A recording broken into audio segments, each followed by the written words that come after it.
success po yung pagdala natin dito ng tandang mga kaprobinsya. Kasi nakasanya agad yung ating mga inahin dito. At ginawa niyang asawa yung tatlo nating inahin. Ayaw lumapit oh.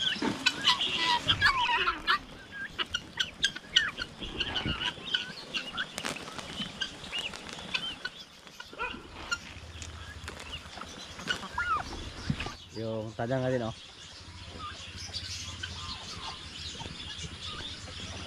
Birig-birig na.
Yung mga sisyo natin mga kaprobinsya oh. Dito namin nilagay pati yung mga maliliit. Nilagyan lang namin ng dalawang ilaw. Yan oh. Hello.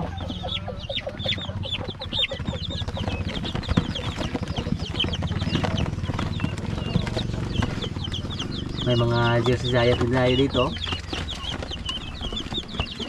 Malaki na yung dalawang Jersey Giant oh. Tapos may mga maliliit din. Sana po makasurvive yung mga sisiw ng ating Jersey Giant. Para sila po yung gawin natin pang-upgrade sa ating mga alagang manok dito.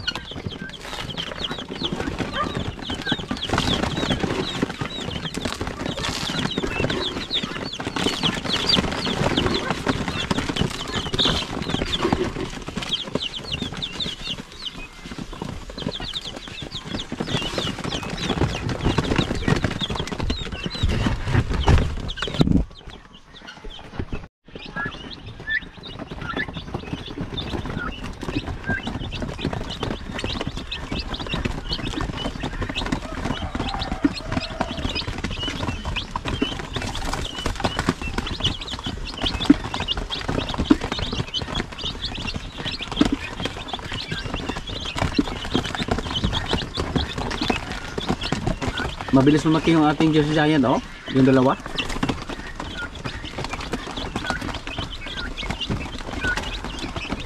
Pag mabuhay lahat yung ating mga bingala ngayon, marami na tayong bingala. Tapos may mga itlog pa tayo na pinananiman ng mga pabo. Sana po mabuhay sila.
Binawasan po natin ng isa yung ating mga gansa.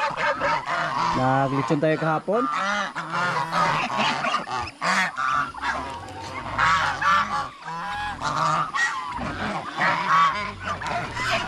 Sa labas po natin sila pakainin para makalabas lahat yung ating mga alaga. Para makakain ng damo sa labas. Yan.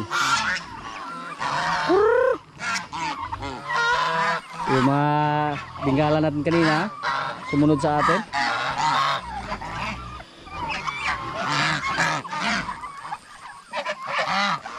Yung mga pato natin mga kaprobinsya, oh, nagsimula naman silang dumami.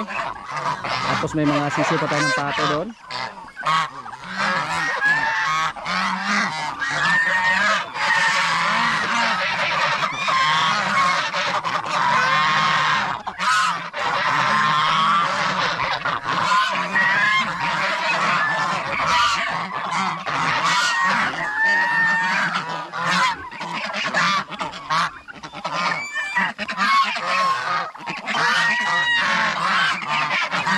Napakabilis lang, dumamit sa ating mga alagang pato at saka pabo.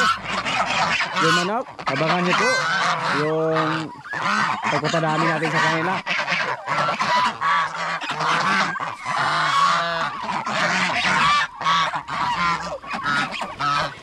Yung mga bigala, oh.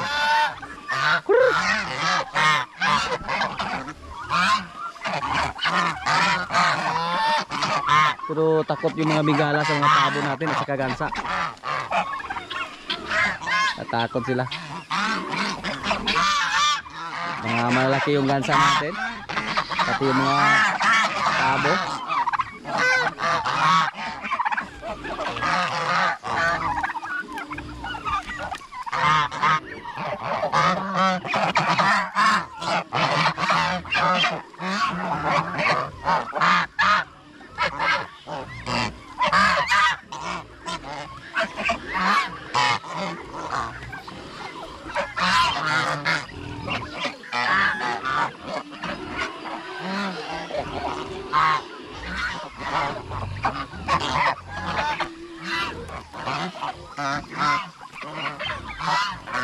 Yun na yung tuka mga kaprinsya, dati pa yan. Parang walang tuka sa taas, walang paris sa taas. Baba yun na sa taas.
May mga bagong pisa naman tayo ng pato mga kaprobinsya, oh. Hindi pa napisa lahat yung mga itlog. At yung iba, kakapisa pala. Wow, marami, oh. Yan.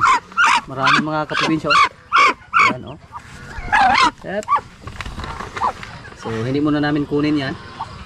Tsaka namin kunin pag natuyo na yung mga balahibo sa mga sisiw. Saka baka madagdagan pa yan kasi may mga itlog pa na hindi napisa. May pabo naman na naglimlim. At dito po namin nilagay yung mga itlog ng mga bingala. Pinalimliman namin ng pabo. Dati po manok yung pinalimlim natin. Dahil marami tayong manok na nagibling. Pero ngayon na wala ng manok, so dito natin nilagay sa mga itlogan ng pabo, yung mga itlog ng Bengala. At dito naman may sisiw naman ng pabo. Oh. Oy, dami. Wow. Yan. Thank you. Marami mga kaprobinsya oh. Sisiw ng pabo. At meron pa dito. Yan. Namatay man yung mga manok natin mga kaprobinsya, pero masaya pa rin tayo kasi may mga kapalit naman. Yung mga Bengala natin dumami naman, at saka yung pabo dumami, pati yung pato. So kahit paano may mga pang-ulam pa rin tayo dito. Pwede gansa, pero yung gansa napapansin po natin na parang sa loob na isang taon, isang beses lang sila mangitlog. Yan po ang ating napapansin sa kanila. Ngayon binigyan naman natin sila ng ulag yung gamit natin, at saka konting feeds.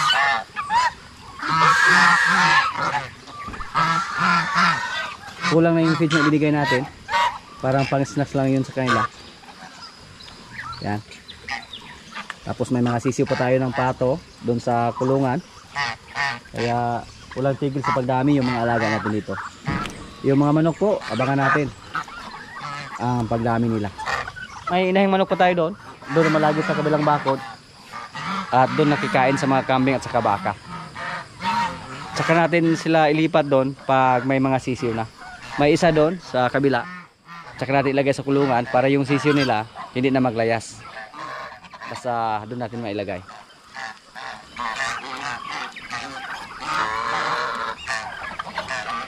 Tapos lang kumain, uminom agad ng tubig. Naglitson po kami ng gansa kagabi, masarap. Masarap po, basta bata pa yung litsonin natin. Pero pag medyo matanda na, makunat na po yung gansa, tapos matagal maluto. Hindi katulad pag bata pa, masarap siya. Pati pabo mga kaprobinsya, masarap din. Basta bata pa.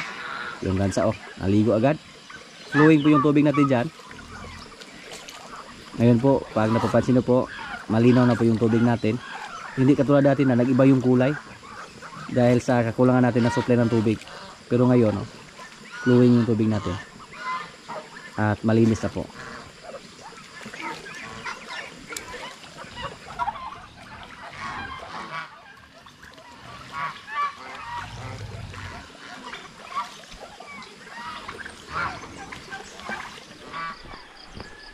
Yung mga kalabaw natin dito, si Paula at si Paloma, dahon ng mais yung ibinigay. Yung mga mais natin na natumba. Yung mga mais natin dun sa area 1, hindi natumba na may malakas na ulan. Yung dito sa atin, medyo marami po yung natumba sa ating mga mais. Ito po yung kalabaw natin na galing sa layawan. Nagbago din yung kulay niya. Dati itim siya, pero ngayon tapos unti-unti namang bumalik sa dating kulay na kulay itim. So abangan natin si Paloma. Pag siya ay mabuntis, baka lumaki lang yung katawan niya. Katulad sa ating baka na si Bitang, dati po maliit siya, pero nang nanganak siya kay Marites, parang habang tumatanda sila, palaki na palaki yung katawan nila. Ang purpose natin sa pag-alaga ng kalabaw na babae, hindi po tayo nag-alaga para kunan sila ng gatas. Nag-alaga po tayo para mag-breed, para pag magbinta tayo sa kanilang mga anak, medyo mataas yung presyo. Hindi katulad sa mga native. Ito po si Paula, medyo mailap to ng kunti. Hindi siya nasalay na palagi nilapitan ni Brod. Yan. Hello. Malakas din itong kumain.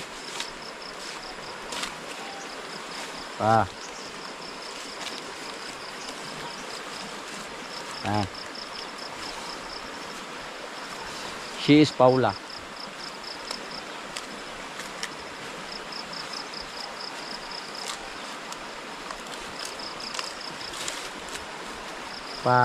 Hindi na siya mailapag, mapaamo na namin sa mga kaprobinsya. Habang maliit pa siya, turuan namin siya na maghila ng karosa. pag maglandi sila, yung kalabaw lang natin na si Palo, yung pakasahin natin sa kanila. Sa mga nakaraang video po natin, dito po naglimlim yung ating bingala. At tingnan natin, baka may itlog na naman. Yan oh. May itlog na naman mga kaprobinsya. May dalawang itlog. So yung mga itlog na nakuha natin, hindi pala sila nagsimulang maglimlim. Kasi oh, nagkuha tayo ng 41 pieces dito na itlog. At ngayon naman, may itlog naman sila. Buti na lang hindi nakita ng aso. Yan po oh. Yan, dalawa. Mga bagong itlog. So ang gagawin natin dyan, paramihin muna natin, tsaka natin kunin. Sana hindi lang sila makita ni Bunbun. Ganon po kabilis dumami yung mga bingala. Kahit mag-alaga lang tayo ng dalawang babaeng bingala at isang lalaki, napakabilis dumami. Kasi yung isang bingala kaya niyang maitlog ng 15 to 20 pieces na itlog. So pag mapisa yan lahat, napaka dami na. Tapos yung mga sisiyo, ilagay lang natin sa kulungan at pailawan para hindi magtagal, maglimlim naman ulit yung inahin. Kasi yun po ang ginawa natin. At napapansin natin na marami na tayong bingala ngayon. Yung mga mais namin mga kaprobinsya oh, may mga bunga na, may mga puso na, pero mga maliliit pa. Tingnan nyo po kung gaano kahaba. Yan, yung bunga andun pa, tapos andun. Yan. Dahil sa ganda na aming lupa dito, kahit ano yung itanim namin, maganda, hiyang. Yung mga mais na natumba, hindi naman totally sayang, kasi pinakailan natin sa ating mga alagang baka at saka kalabaw. Hindi magtagal mga kaprobinsya, pwede natin ito tikman.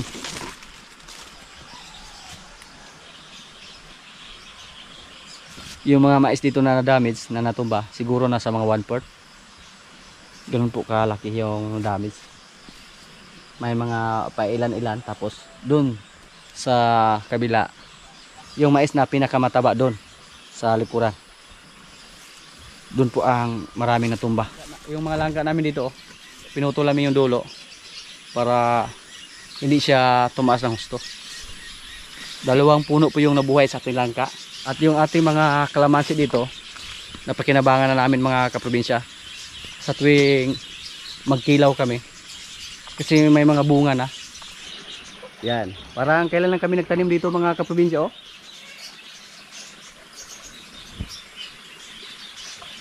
Yan po ang ating mga kalamansi. Pag magkilaw kami dito, kahit medyo linghod pa, pwede na, mapakinabangan na.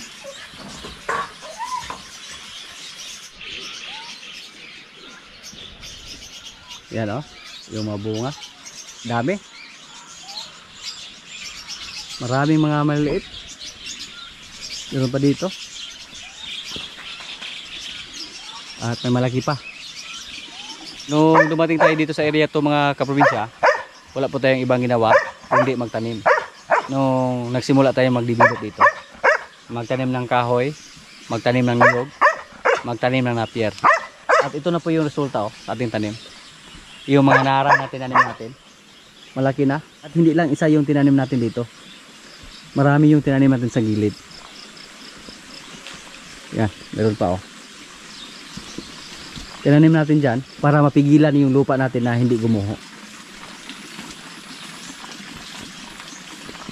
Yan. May tanim din tayo na avocado. Ito po yung galing sa Davao, pero nadaganan ng kahoy oh. Linisan natin, sayang. Tagalin natin yung kahoy. Nabali mga kaprobinsya, parang nabali siya. Yan, ito po yung avocado natin. Galing po ito ng Davao.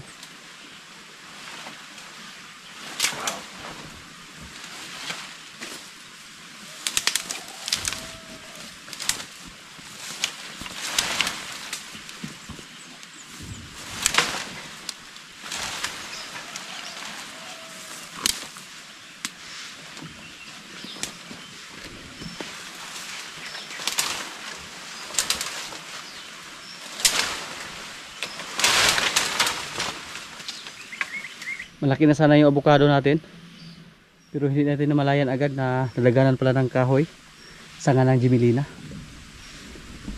Yan po. Parang kailan lang tayo dito nagtanim. Palagyan natin ito ng pataba.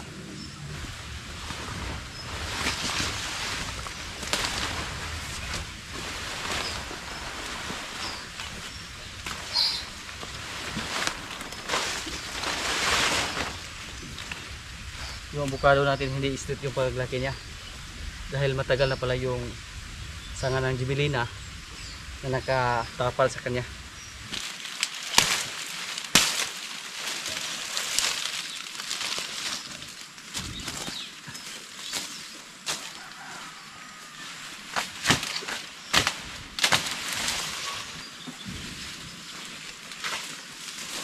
May tanim pa tayo dito na kahoy oh, pero marami ng damo. Pag may time kami, linisin natin yan. Ito yung isa dito, napakalaki yung tulong sa ating kulungan ng baka. Kasi yung baka natin hindi na mainitan dahil sa kanyang shade, lalo na pag lumaki siya ng husto. Yan. Meron pa doon yung mga nara natin. Parang kailan lang tayo nagtanim mga kaprobinsya, tapos hinayaan lang natin dyan. Hindi lang natin mamalayan na lumaki na yung mga tinanim natin. Katulad sa ating mga tanim dito na avocado, saka yung mga kahoy natin na tanim. Ginawa natin yan para magkaroon ng shade yung paligid natin dito at magkaroon ng maraming ibon. At yung mga asula natin dito oh, araw-araw kami nagkuha ng asula namin. At may napansin po tayo dito mga kaprobinsya, patay na tilapia yung nilagay namin dun oh. Yan, namatay, sayang yung tilapia. Nilagay namin yan para tagakain ng mga itlog ng lamok. Kasi yung pakay natin dyan sa panayan, asula lang. At yung mga koi natin dito, naubusan tayo ng pagkain nila. Kaya yung ibigay natin, yung pagkain lang ng ating mga tilapia. Para makasurvive sila, pang survival lang. Yung mga isda, mapili din sila sa pagkain. Pag pagkain lang ng tilapia yung ibigay natin, wala silang ganang kumain. Pero hayaan lang natin dyan, ilagay lang natin para pag magugutom sila, mapilitan sila na kainin yung nilagay natin na floater. Yan o.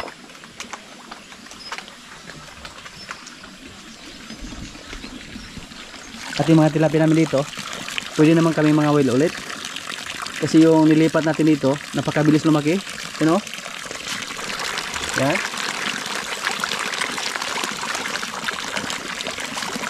Napakabilis lumaki sa mga tilapia na nilagay natin dito. Kasi ito yung pinakamalalim, yung koi na nilipat natin kasi nakahuli tayo ng dalawa ng mga maliliit at nilagay natin dito. Napilitan na siyang kumain sa mga floater na pagkain na para sa tilapia. Subukan natin yan kung lumaki ba siya.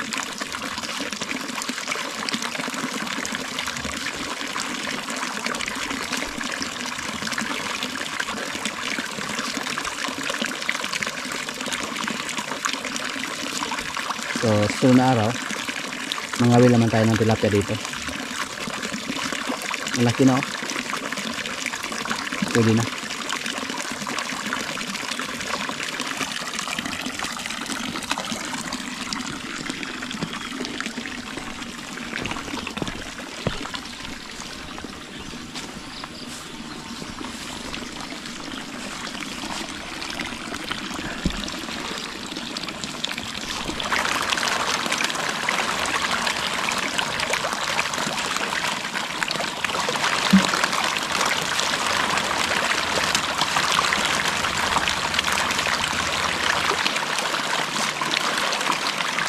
Yan po ang mga tilapia natin dito.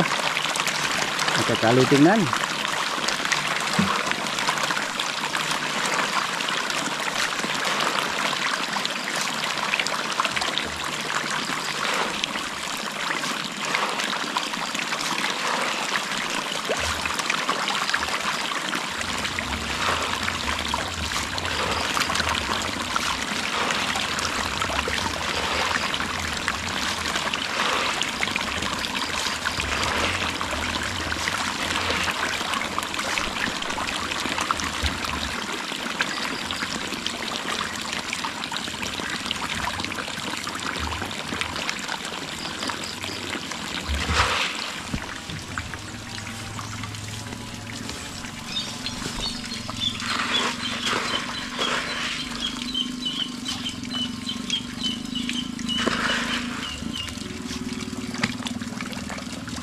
Dagko kag gipasaw yung mga dito natin.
Ito unti lang yung feeds na nilagay natin kasi naubusan na tayo ng feeds.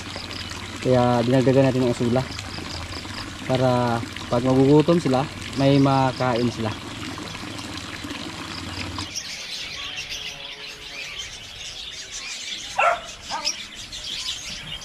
Kaprobinsya, kain na po. Ito yung pagkain namin, oh.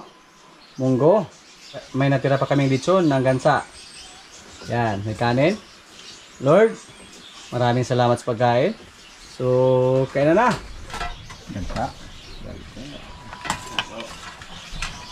Kaya nagka-anigoy na sila, di alam na dito eh.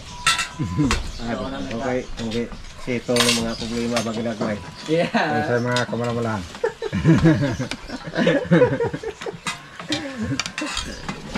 Irog naman yung pizza. Walong to. Ato unang gabigil sila. Irog naman yung pizza. Ngayon pa laban-laban. Nalaman rin magludulag baraha. Tadihan na okay na kayo sila nasuuna po. Di alam mo nila siya kapasalamat pa kami. Kaya kitulot pastor nga na kuan sa halang sayon dahil na tinit pa sa lupan adlaw. Yeah. Sa lupan gani yo. Masilangan pa yo.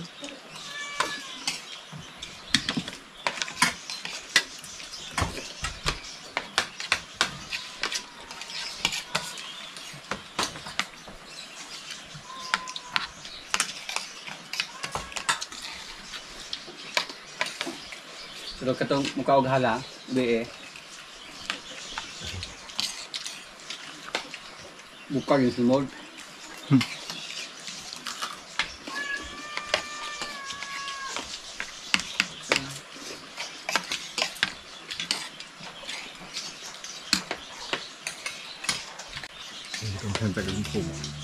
Wala tayo mga sa ating be eh.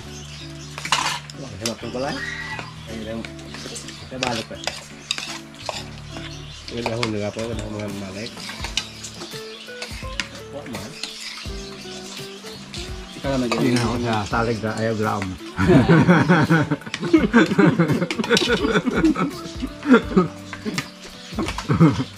Ikaw lang nagpapuas mo yung kalapan ay. Kaya nung inom. Ay, wala gyud na kuan gyud tay. Ano po doon hapon da ay?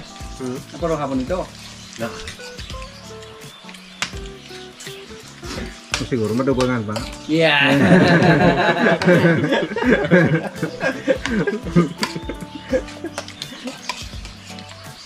Naghanap itong kaubang.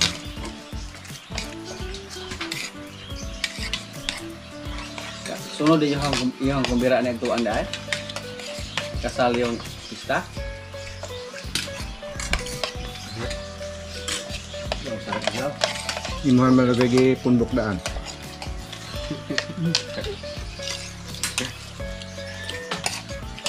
Ito man mag-iahera mong piligap o Ihan. Wala yung tulatay. Pagpuli. Wala kami ah. Dito gyud. Yun, wala nang ano. unod. Diba? Unod. Daka.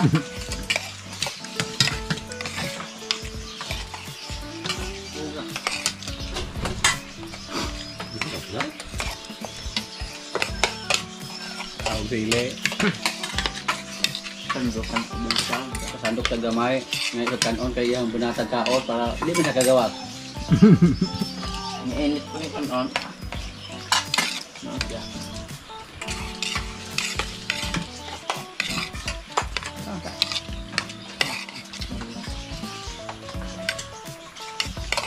Wala ka. Bakit may ito nga? Kaya sila balik na bigas.